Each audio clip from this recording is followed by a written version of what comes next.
Bismillahirrahmanirrahim. Assalamualaikum warahmatullahi wabarakatuh.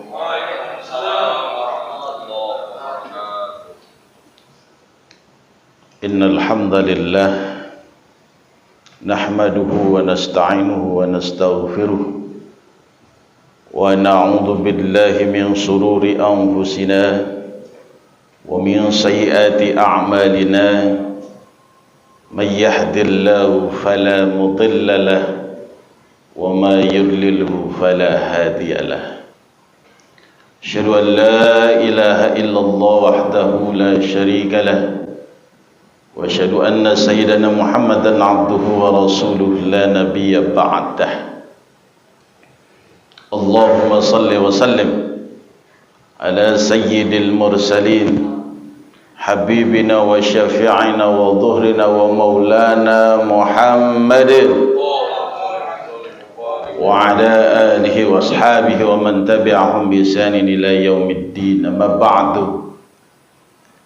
فقال تعالى في القرآن الكريم وهو أصدق القائل أعوذ بالله من الشيطان الرجيم بسم الله الرحمن الرحيم قل هو الله أحد الله الصمد لم يلد ولم يولد ولم يكن له كفوا أحد صدق الله العظيم. Hadratal mukarramun, para alimil ulama, para asatidzah, wabil khusus yang sama-sama kita hormati, semoga Allah muliakan dosen kita Al-Mukarram Kiai Al-Hajj Danu Jamaluddin. Semoga Allah berikan kesehatan dan juga khususnya buat kita semua. Semoga Allah berikan kemudahan dan kelancaran dalam rangka thalabul ilmi kita dan dijadikan catatan nilai ibadah dan kita mendapatkan ridha dari Allah Subhanahu wa taala. Amin. Hadirin Bapak Ibu asatidzah rahimakumullah. Tentunya dampak dari yang kita rasakan dari hegemoni pandemi saat ini adalah tentunya permasalahan dan mengeluhnya akan keterbatasan daya beli masyarakat dan khususnya kita. Ekonomi, kalau dalam kajian teori, adalah bagaimana memenuhi kebutuhan manusia yang dari sumber daya alam yang sumber dayanya terbatas dan kebutuhan manusia tidak terbatas.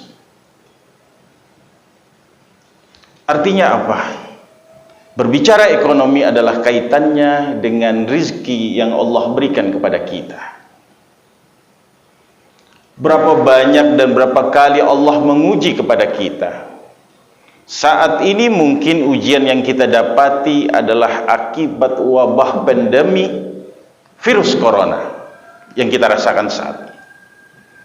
Mereka yang panik, yang cemas akan pandemi ini, stres di alam. Tentunya faktor iman yang harus dikedepankan.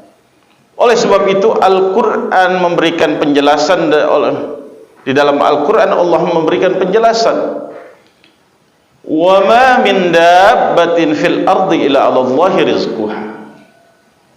Itu yang pertama. Allah memberikan penjelasan kepada kita di dalam Al-Quran, wa ma min dabbatin fil ardi illa 'alallahi rizquha. Dan tidak ada satupun makhluk hidup yang melata di atas permukaan bumi ini kecuali Allah jamin rezekinya. Ketika makhluk hidup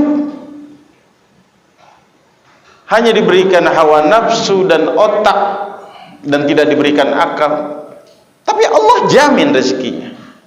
Manusia yang diberikan akal oleh Allah Subhanahu wa taala sesungguhnya tidak mau dan jangan mau hanya sebatas dijamin, karena akan disamakan oleh binatang, hanya ingin dijamin oleh Allah Subhanahu wa taala. Tapi bagaimana berusaha?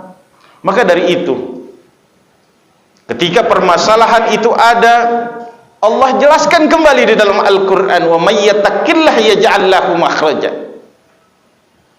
Yang Allah berikan penjelasan adalah wa may yattaqillah, berarti tawakalnya dulu kepada Allah Subhanahu wa taala, baru berbuat. Pada saat ini terjadi berbuatnya dulu, ketika gagal baru pasrah kepada Allah Subhanahu wa taala. Padahal di dalam Al-Quran, wa may yattaqillah yaj'al lahu makhraja. Barang siapa yang bertawakal kepada Allah, memasrahkan diri kepada Allah, maka Allah akan buat jalan keluar buat kita semua. Kemudian Allah juga memberikan penjelasan di dalam Al-Quran rezeki yang kedua, yaitu rezeki yang digantung. Tadi yang pertama rezeki yang dijamin. Apa itu? Innallaha la yughayyiru ma biqaumin hatta yughayyiru ma bi anfusihim. Kenapa digantung? Selama kita tidak merubah segala sesuatunya yang diperbuat oleh diri kita, maka Allah tidak akan rubah. Bangsa ini kalau tidak berubah dalam rangka untuk perbaikan ekonomi, tidak mungkin akan dirubah. Oleh sebab itu, pegang rahasia Allah Subhanahu wa taala. Mungkin gaji kita terbatas, tapi Allah mempunyai sumber rezeki yang tidak pernah terbatas. Ingat janji Allah Subhanahu wa taala. Mungkin saja kemampuan kita, tabungan kita sedikit, tapi rahmat Allah sangat luas. Yang terakhir yaitu rizki. Yang ketiga adalah rizki yang ditambah. Apa itu? La in syakartum la azidannakum wa la in kafartum inna adzabi lasyadid. Barang siapa yang bersyukur, pasti Allah akan tambah. Barang siapa yang kufur, sesungguhnya azab Allah sangat pedih. Inilah rahasia yang harus kita pegang di situasi yang pandemi saat ini yang serba sulit. Kita harus bersyukur kepada Allah Subhanahu wa taala agar apa?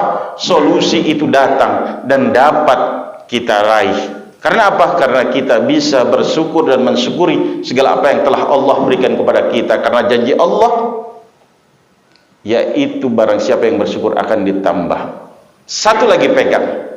Ada sebuah hadis, mana qasa shadaqatun min mal.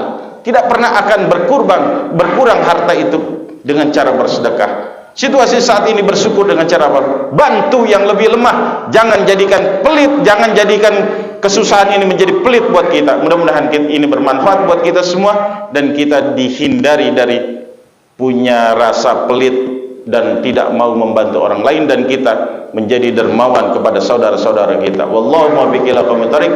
Assalamualaikum warahmatullahi wabarakatuh.